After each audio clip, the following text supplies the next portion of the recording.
میرا اللہ قرآن میں فرماتا ہے ہر انسان اس کامیابی کو تلاش کر رہا ہے، اس کامیابی کا متلاشی ہے۔ کون سی کامیابی؟ ہاں وہی کامیابی جو اللہ نے صحابہ کو عطا فرمائی، ہاں وہی کامیابی جو اللہ نے اہل بیت کو عطا فرمائی، ہاں وہی کامیابی جو اللہ نے ولیوں کو عطا فرمائی، ہاں وہی کامیابی جو اللہ نے اسلاف کو عطا فرمائی، ہاں وہی کامیابی جو اللہ نے نیک بندوں کو عطا فرمائی۔ اگر تم وہ کامیابی چاہتے ہو تو میرا اللہ فرماتا ہے کامیاب ہو گئے وہ لوگ جو اپنی نمازوں کو نمازوں میں گڑ گڑاتے۔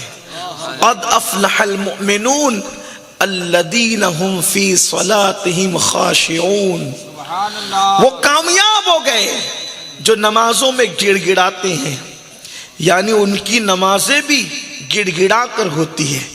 آج تو ہماری نمازیں ہی نہیں ہیں، لوگوں کو نماز کا عنوان اب اتنا پرانا لگنے لگا ہے کہ لوگ سوچتے ہیں یہ نماز کے عنوان پہ گفتگو، مگر یاد رکھیے آپ کو نہیں پتا میرے رسول نے، میرے نبی نے فرمایا کہ جس کا کی نماز نہیں اس کا دین نہیں۔ الا لا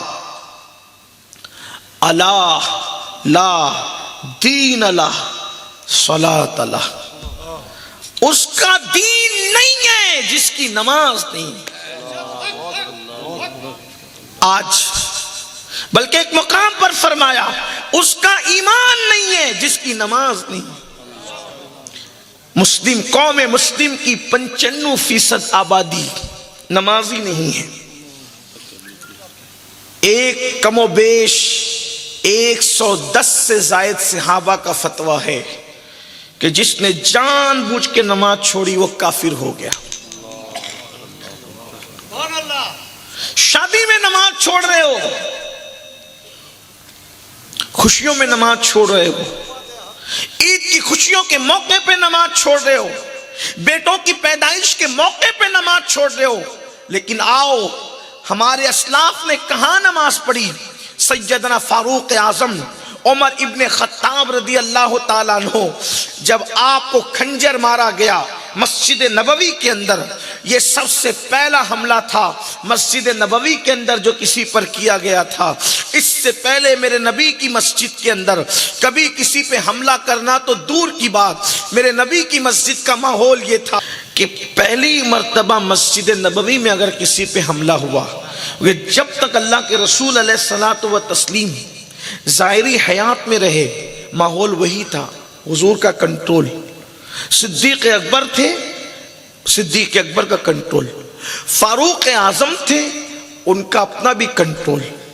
کوئی ظلم نہیں ہو سکتا تھا کسی پہ، نہ کسی عورت پر، نہ کسی مرد پر، لیکن چونکہ سب مسلمان تھے حالت نماز میں، ایک آتش پرست جسے مجوسی کہتے ہیں جو آگ کی پوجا کرتا تھا، وہ فاروق اعظم پہ حملہ کرتا ہے، اور آپ آدھی نماز میں تھے اور نماز میں آپ پر حملہ ہوا، اور پھر کسی نے بڑھ کر کے حضرت سیدنا عبد الرحمن ابن عوف نے یا کسی نے بڑھ کر نماز پڑھا دی، فاروق اعظم کو اٹھا کر کے لایا گیا۔ فاروق اعظم نے فرمایا ابھی تو نماز کا ٹائم باقی ہے اور میری نماز ہوئی نہیں۔ نماز میں تھے، حملہ ہوا، زخموں سے خون بہ رہا ہے، اور اتنا زخم ہے کہ اب بچنے کی امید نہیں ہے، لیکن فاروق اعظم کہتے ہیں ابھی نماز کا وقت ہے، ابھی وہ مرہم پٹی کرانے کی فکر نہیں، ابھی خون بند کرانے کی فکر نہیں، ابھی زخموں کی فکر نہیں، فکر کس کی ہے؟ نماز کی فکر ہے۔ ابھی نماز کا وقت ہے، پہلے مجھے نماز پڑھنے دو، کیونکہ میں نے انہی کانوں سے رسول اللہ سے سنا ہے کہ جس کی نماز نہیں ہے اس کا دین نہیں ہے۔ جو نماز چھوڑ دیتا ہے اس کے ہاتھ سے دین چلا جاتا ہے، کیونکہ اللہ کے رسول صلی اللہ علیہ وآلہ وسلم نے ارشاد فرمایا، کیا فرمایا؟ کہ نماز دین کا ستون ہے، ستون۔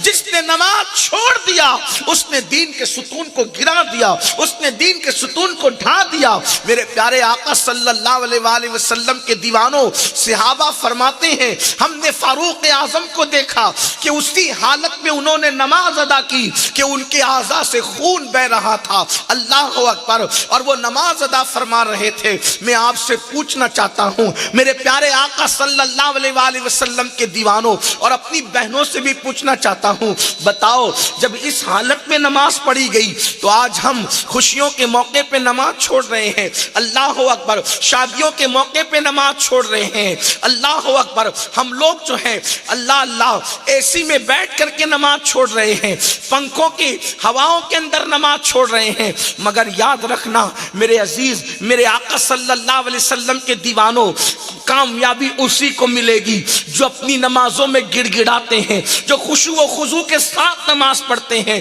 اچھا کچھ لوگ تو ایسے بھی ہیں جو کہتے ہیں مولانا نماز کی ضرورت تو ان لوگوں کو ہے جو اللہ تک پہنچے نہیں، اللہ کے پہنچے ہوئے بندوں کو تو نماز کی ضرورت کیا ہو سکتی ہے؟ یاد رکھنا جو اللہ کا جتنا قریبی ہوتا جاتا ہے اس میں عبادت کی تڑپ اتنی زیادہ بڑھتی چلی جاتی ہے۔